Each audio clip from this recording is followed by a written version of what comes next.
Now, one final matter. Yesterday evening, House Democrats repassed their plan to give Washington unprecedented power over the way our nation conducts elections. Just like their partisan spending spree from last week, the only thing bipartisan about the vote was the opposition. The same party that wants to change Senate rules when they lose a vote, pack the Supreme Court when they lose a case, and throw out the Electoral College every time they lose the White House, now wants to forcibly rewrite 50 states' election laws from Washington. It's unprincipled, it's unwarranted. Large portions of it may well be unconstitutional. One of the key principles of American elections is that federal office holders cannot personally micromanage the ways in which voters can hire and fire us.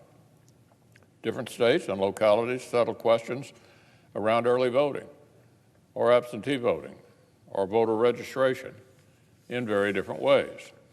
Washington Democrats want every county in America to have the answer to all those questions the way they want. For example, no state would be able to have a simple voter ID requirement unless they neuter it with a massive loophole.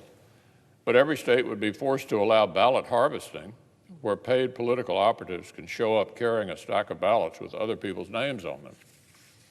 Imagine looking at this national landscape where we've seen the losing side doubt the legitimacy of 2 consecutive presidential elections and thinking this is the time for a sweeping one-party rewrite of election law. Democrats are also coming after America's free speech. The Federal Election Commission was set up after Watergate to be a bipartisan panel by design. The FEC intentionally needs bipartisan consensus to throw a penalty flag. Washington Democrats want to scrap that as well.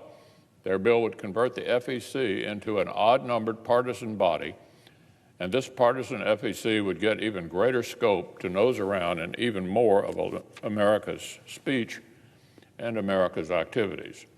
The bill also tramples on citizens' privacy with new mandates that would intensify cancel culture and help mobs harass people for their private views.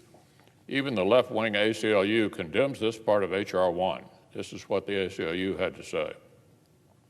It could directly interfere with the ability of many to engage in political speech about causes that they care about and that impact their lives, end quote, from the ACLU. That's right, House Democrats have swung so far to the anti-free speech left, they've even lost the ACLU.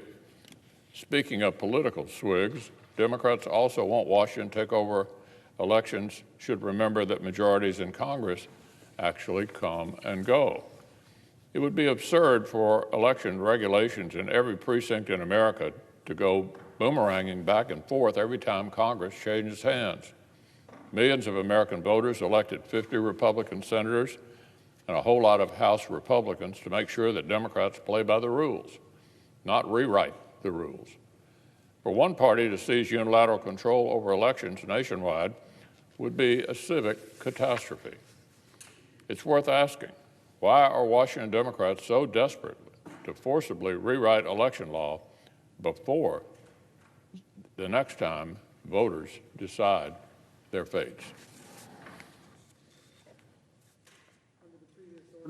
Under the previous order, the leadership time is reserved.